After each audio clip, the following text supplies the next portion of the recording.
As I've told you, I do want to focus on the broader picture across Britain. I want to be absolutely categorically clear. I don't think anything justifies the horrific scenes we've just been seeing and hearing explained.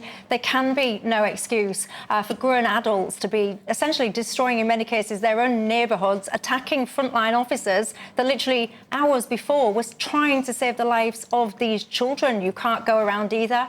Damaging places of religious worship. Those places are very precious to many, many people. So I want to be clear that certainly no conversation that I want to have tonight justifies any of the behaviour I've just mentioned, because to me it is inexcusable. I want to broaden this conversation now. Also joining the panel, I've got Andy and Zia, as I just mentioned, but I also welcome tonight Shabnam Chowdhury, who is a former detective superintendent for the Metropolitan Police. Let me start with you.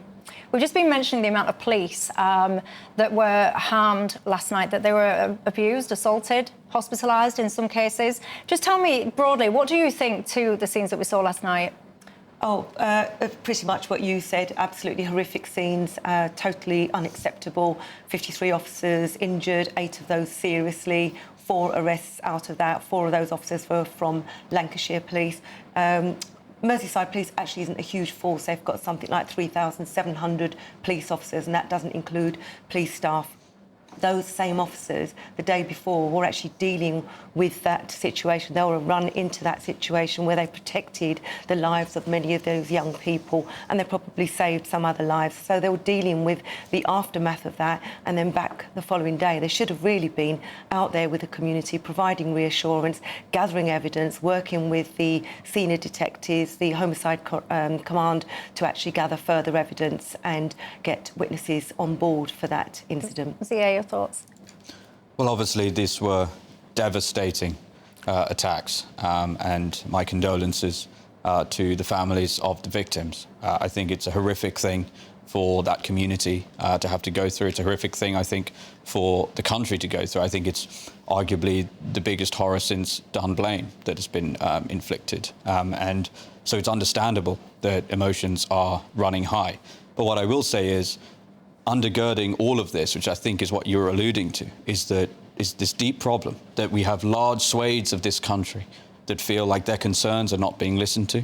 That not only are they not listened to when they espouse perfectly reasonable concerns, but they're sneered at, they're condemned, they're called names, their lives end up getting ruined.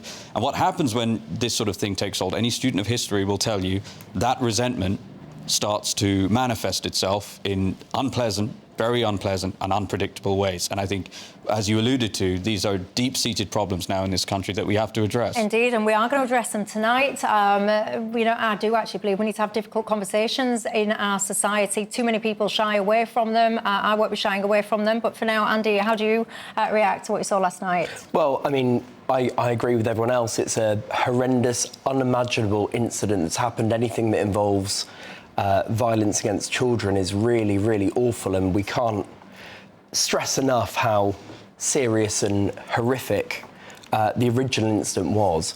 I think violent disorder of any kind is not the answer, and there can be no excuse and no reason for that.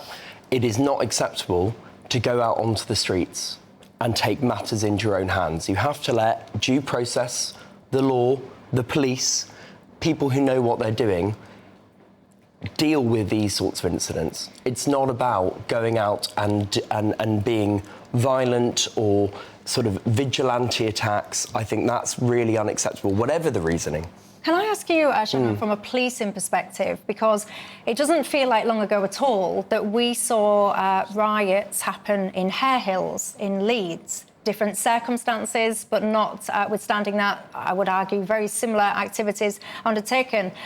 We saw angry mobs on the streets. We saw, walls being ripped up. We saw a bus set on fire, fridges set on fire. We saw incredibly violent scenes. But what I'm playing on my screens right now are some of those violent scenes. But we saw such a different policing approach between Hare Hills and Southport. In Hare Hills, I'm not being rude to the police officers, I'm just observing. They ran away. They let that community, essentially, they let that anger fizzle out, for want of a better word. Last night was very different. We saw batons, shields, police dogs. Why the different approach? Well, last night you saw what happened, which was sheer thuggery and hooliganism. I don't buy that, people are angry and people are not being heard. 3 children died, were murdered as a result of what happened in the last couple of days. That does not justify anybody going along and venting their anger out on the community. Yeah, but respectfully, you're not answering my question. My question is... So the answer is, the difference is, yesterday there was intelligence to suggest that there were likely to be some form of protest. So police came along with some of their what you call level 2 trained officers. So they would have had the batons, they would have had shields, they would have had the police vans that you saw. When you had the incident, Leeds, what actually happened there were police were called to a location because children had been taken away by social services. So local officers actually attended that, and very, very quickly, it was a very spontaneous incident. It escalated and it got really badly out of control. The priority for those particular officers was to take those social services people out of that situation to prevent them from being injured. They didn't have the resources, they didn't have the capability, and they certainly didn't have the tools to deal with a mob. Later on, other officers did attend. And they too ran away?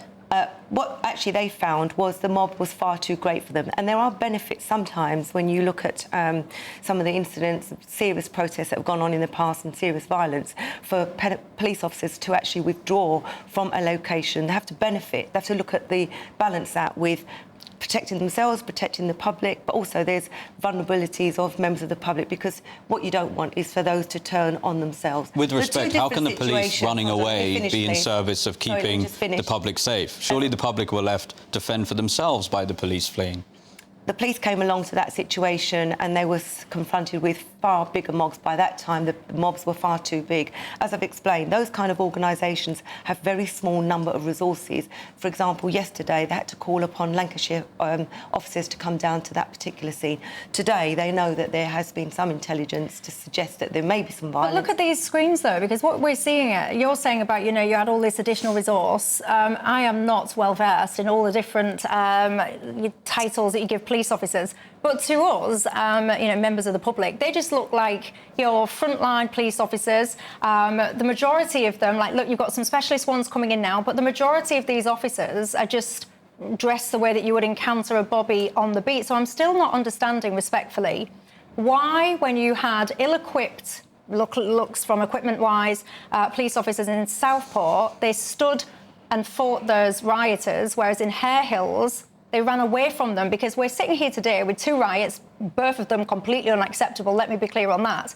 But we've got a huge police casualty on the Southport one because the police responded in a different way. They didn't run away, Michelle, they withdrew, and they withdrew with good reason, because of the fact is the mobs were far too big for them to confront and for them to deal with.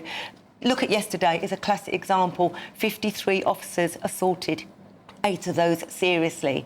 OK, so that will give you an indication that had those officers actually stayed within that situation, it would have been far more serious and it would have culminated. It could potentially end up with something like a situation where many years ago we lost the lives of an officer, PC Keith Blakelock. Let's not forget that. I remember that.